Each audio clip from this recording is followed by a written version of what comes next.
Hi everyone, welcome to Flamboyant Law. So today we are going to study chapter 15, condition requisite for initiation of proceedings. तो last class में हमने FIR से related provisions पढ़े थे till section 193. So we are only gonna study the important provisions and ये आपका chapter 14 is not very important for the exam point of view. So we will directly start with chapter 15. So without wasting any time, we'll move forward. Section 210 says cognizance of offences by magistrate.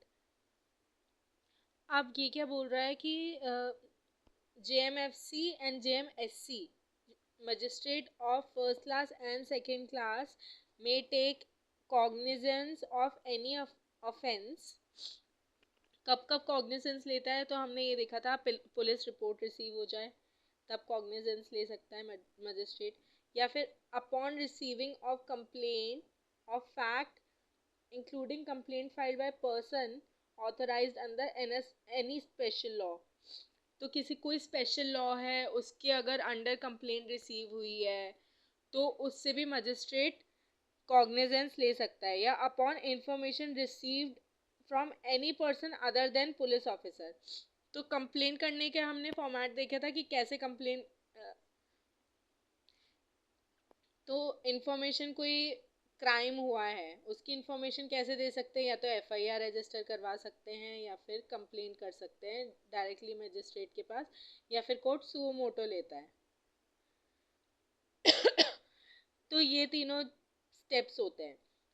तो cognizance कब लेता है court? या तो कोई complain receive हुई है police officer से, या फिर कंप्लेन रिसीव हुई है any person other than police officer, या मजिस्ट्रेट को अपनी ओन नॉलेज से पता है उसके सामने उसके प्रेजेंस में कोई ऑफेंस कमिट हुआ है तब, या फिर receiving any complaint of fact directly कोई भी कंप्लेंट फाइल कर दी गई है मजिस्ट्रेट के सामने अंडर एनी स्पेशल लॉ, जैसे डाइवोर्स लॉ के अंडर या डोमेस्टिक वायलेंस एक्ट के अंडर किसी ने फाइल कर दी, तो तब भी मजिस्ट्रेट कर सकता है, कॉग्निजेंस ले सकता है. तो अब क्लॉज 2 बोल रहा है CJM में empower magistrate of second class to take cognizance under subsection 1 of offences as are within his competence to inquire into and try. जो भी JMSC जिस भी ऑफेंसेस का ट्राई कॉम्पिटेंस है CJM उसे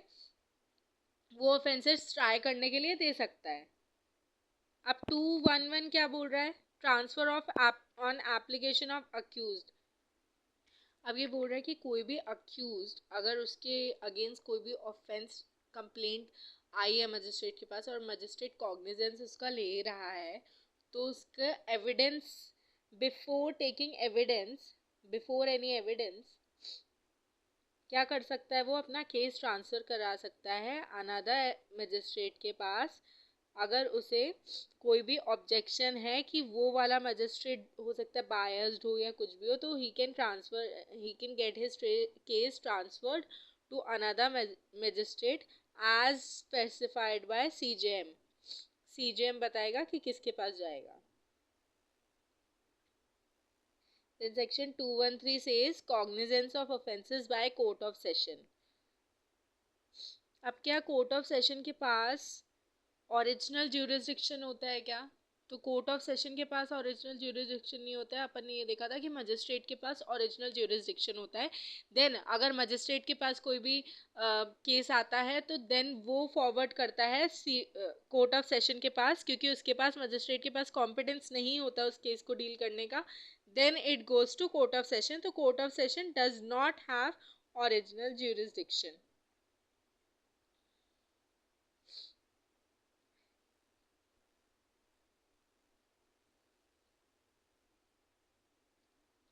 देन हम trial before a court of session, हम लोग ट्रायल्स बहुत ही शॉर्ट फॉर्म में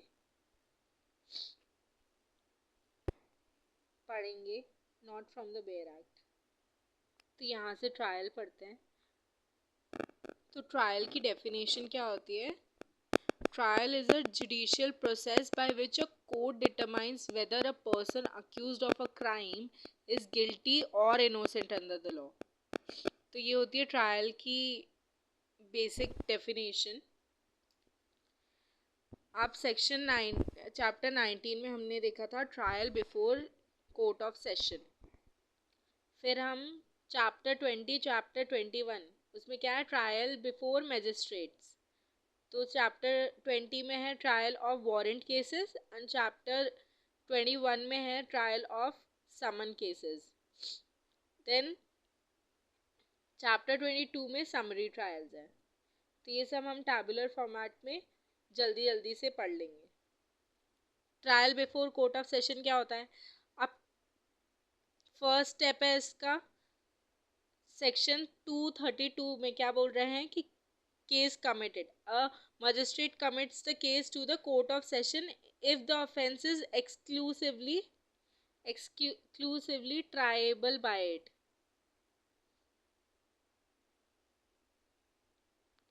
अगर मजिस्ट्रेट के पास कोई भी केस ऐसा आता है जो कि उसकी कॉम्पिटेंस से बाहर है, जो कि कोर्ट ऑफ सेशन की कॉम्पिटेंस के अंदर है, जिसकी सज़ा 10 साल या उससे ज़्यादा है, लाइफ इम्प्रिजनमेंट है, डेथ है, तो वो it would B tribal by court of session. तो मजिस्ट्रेट उसे केस कोर्ट ऑफ सेशन को केस ट्राई करने के लिए उसके पास कमिट कर देगा, केस ट्रांसफ़र कर देगा।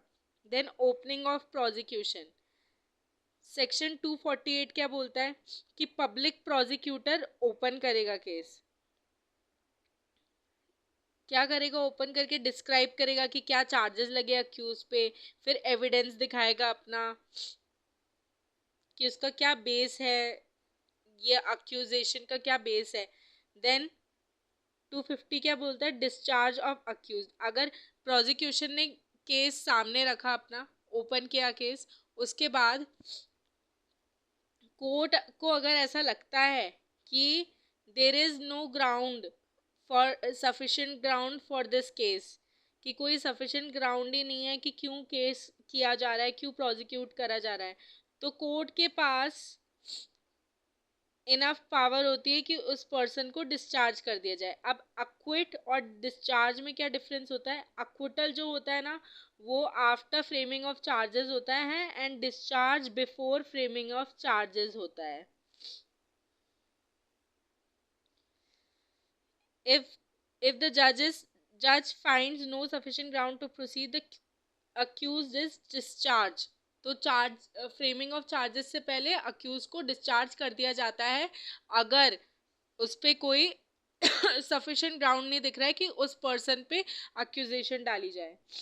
देन सेक्शन 251 क्या बोलता है? Framing of charges, if there is ground for presuming that the accuse has committed an offence, जजेस फ्रेम। अब क्या होता है? फ्रेमिंग होती है चार्जेस की। ओपनिंग ऑफ केस होता है, अगर डिस्चार्ज करना होता है, कोई सफिशिएंट ग्राउंड नहीं दिखता है ओपन करने पे, तो डिस्चार्ज कर दिया जाता है, नहीं तो फिर चार्जेस फ्रेम होते हैं उस पर्सन के ऊपर। Framing of charges section 251, if there are ground for presuming that accused has committed offence, तो जज क्या बोलता है? जज चार्जेस फ्रेम कर देता है कि किस कौन कौन से चार्जेस के अंडर उसने ऑफेंस कमिट किया है, कौन कौन से सेक्शंस के अंडर उसने ऑफेंस कमिट किया है। ये इन राइटिंग होता है। And then accuse has to plead guilty और क्लेम ट्रायल। अगर अक्यूज गिल्टी प्ली कर देता है, conviction on plea of guilt और ट्रायल, ये 252 बोलता है। अगर पर्सन गिल्टी प्रूफ प्लीड कर देता है कोर्ट के सामने कि he has committed the charges, he pleads guilty, तो जज उसे कन्विक्ट कर लेता है, उसे उसके ऊपर जो भी सज़ा होती है वो सुना देता है। बट अगर वो एक्सेप्ट नहीं करता, उसके चार्जेस फ्रेम होने के बाद उन चार्जेस को एक्सेप्ट नहीं करता, तो ट्रायल कंटिन्यू होता है। फिर उसके बाद क्या आता है? प्रोसिक्यूशन अपने एविडेंस पेश करता है। उसके बाद प्रोसिक्यूशन अपने एविडेंसेस पेश करता है कोर्ट के सामने, और वो विटनेसेस को बुला के उन्हें एग्जामिन करता है ओथ पे। देन डिफेंस इस बीच में, while prosecution is presenting it's evidence और एग्जामिनिंग द विटनेसेस, तो डिफेंस क्या कर सकता है, क्रॉस एग्जामिन भी कर सकता है। देन एग्जामिनेशन ऑफ अक्यूज्ड, उसके बाद क्या होता है, प्रोसिक्यूशन के अपने एविडेंसेस सबमिट होने के बाद कोर्ट बिफोर डिफेंस स्टार्ट करे उससे पहले कोर्ट अक्यूज को बुलाती है to explain the circumstances appearing in the evidence, जो भी एविडेंस उसके अगेंस्ट हैं, जो भी सर्कमस्टांसेस उससे आ रही है समझ में, तो जज उस पर क्वेश्चंस पूछती है, जो भी क्वेश्चंस उससे पूछना होता है वो पूछ सकती है, जज के ऊपर किसी कोई रोका टोकी नहीं है, कोई भी क्वेश्चंस पूछ सकती है उस पर, और उसे ट्रूली आंसर करने पड़ेंगे। और ये क्वेश्चंस जो है ये रिकॉर्ड नहीं होते हैं, मतलब ओथ पे नहीं होते हैं ये क्वेश्चंस, तो ये एज ए एविडेंस उसके अगेंस्ट काम नहीं करते हैं, बट कोर्ट बुला के उससे क्वेश्चन ज़रूर पूछती है। तो ये सेक्शन 255 में ये बात बोली गई है। देन उसके बाद क्या होता है, डिफेंस अपने एविडेंस पेश करती है और एग्जामिन करती है विटनेसेस को। देन फाइनल आर्ग्यूमेंट होता है 257 में, दोनों जो साइड्स होती है प्रोसिक्यूशन और डिफेंस वो अपने अपने क्लोजिंग आर्ग्यूमेंट्स रखते हैं, फिर जज अपना डिसीजन डिक्लेयर जजमेंट देता है कि कन्विक्ट है पर्सन, कि एक्विट कर दिया जाना चाहे।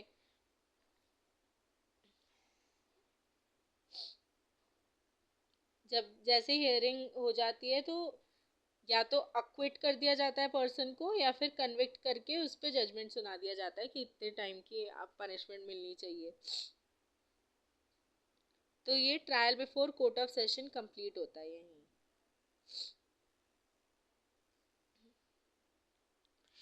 अब हम देखेंगे trial of warrant cases by magistrate chapter 20 में।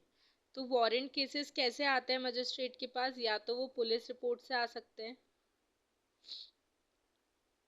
वारंट केसेस जो हैं या तो पुलिस रिपोर्ट के थ्रू आ सकते हैं। पुलिस जब चार्जशीट बनाती है, इन्वेस्टिगेशन करने के बाद जब चार्जशीट बनाती है, देन वो मजिस्ट्रेट के पास सबमिट करती है, देन मजिस्ट्रेट उसका कॉग्निजेंस लेता है। This way it could be done, या फिर अदरवाइज देन पुलिस रिपोर्ट आता है। तो दोनों देखेंगे, दोनों के अलग अलग प्रोसीजर है। अगर वारंट केसेस पुलिस के रिपोर्ट के थ्रू अगर कॉग्निजेंस ले रहा है तो उसका अलग प्रोसीजर है कि उस केस का कैसे डिस्पोज ऑफ होगा, और अदर देन पुलिस रिपोर्ट हो रही है तो उसका अलग प्रोसीजर है। तो let's look into that. Warrant cases instituted by police report, तो अब अक्यूज्ड को copy of police report, evidences, ये सब उसे मिलने चाहिए कि उस पर क्या क्या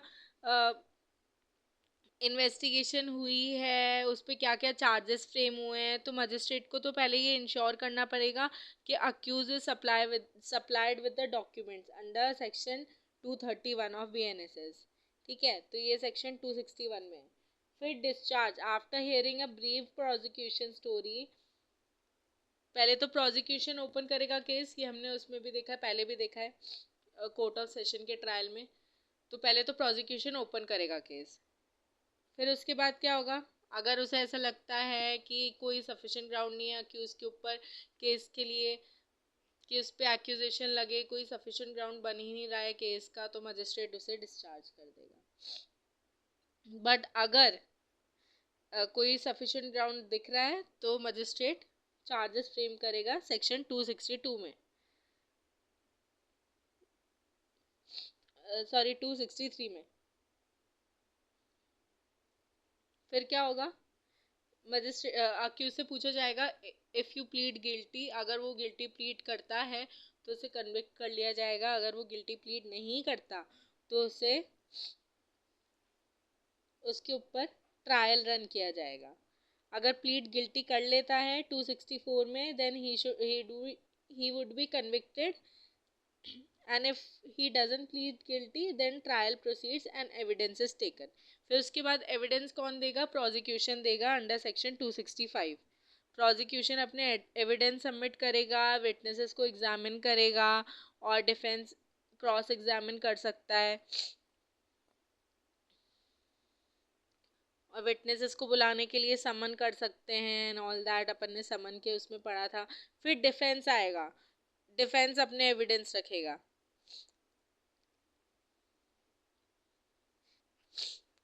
डिफेंस अपने एविडेंसेस एंड विटनेसेस को एग्जामिन करेगा। तो ये हुआ वारंट केस का। अभी हम पहले अदर देन पुलिस रिपोर्ट वाला पढ़ेंगे, then we'll study the conclusion of trial कि जब कोर्ट जजमेंट देता है तो वो सेक्शन 271 में जजमेंट पास करेगा। 271 तो वो warrant cases other than police report के बाद देखेंगे। तो warrant cases instituted otherwise than police report, इसमें क्या होता है, पहले प्रोसिक्यूशन अपने ओपन करता है केस को, देन कंप्लेनेंट और विटनेसेस पहले ही एग्जामिन हो जाते हैं। अपन ने यहाँ पर देखा तो ऊपर में इंस्टीट्यूटेड ऑन पुलिस रिपोर्ट, जब वारंट केसेस इंस्टीट्यूटेड होते हैं पुलिस रिपोर्ट से, तो हमने देखा था पहले फ्रेमिंग ऑफ चार्जेस होता है, देन एग्जामिनेशन होता है कंप्लेनेंट एंड विटनेसेस का।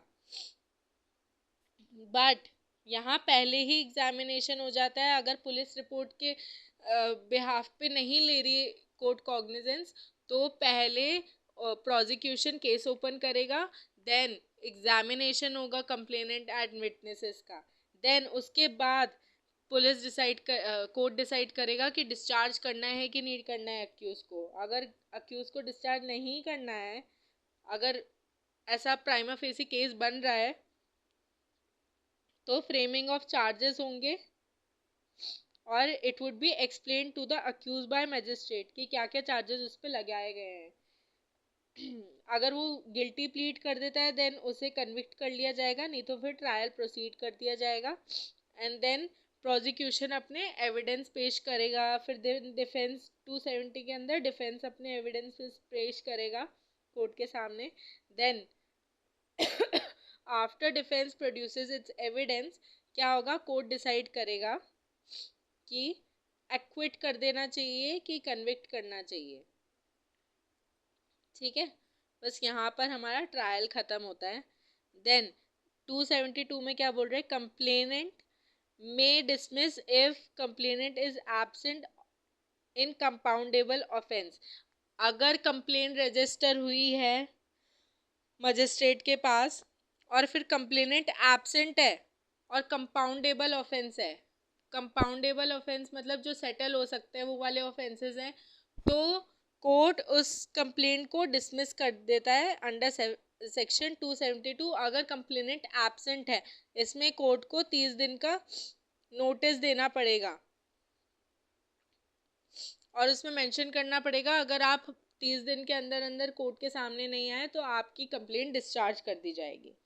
Then compensation for false accusation 273, accused is acquitted and may be awarded compensation from the complainant। अगर किसी पे भी कोई फॉल्स एक्यूजेशन लगा है तो उस पे उसको कॉम्पनसेशन दिलवाया जाएगा जो भी कंप्लेनेंट है उससे। Then trial of summon cases by magistrate, अभी हमने वारंट केसेस देखे, अब समन केसेस की बारी है। तो ये सेक्शन चैप्टर 21 में सेक्शन 274 टू 282, इसमें जो भी इम्पोर्टेंट प्रोविजंस है वो यही है।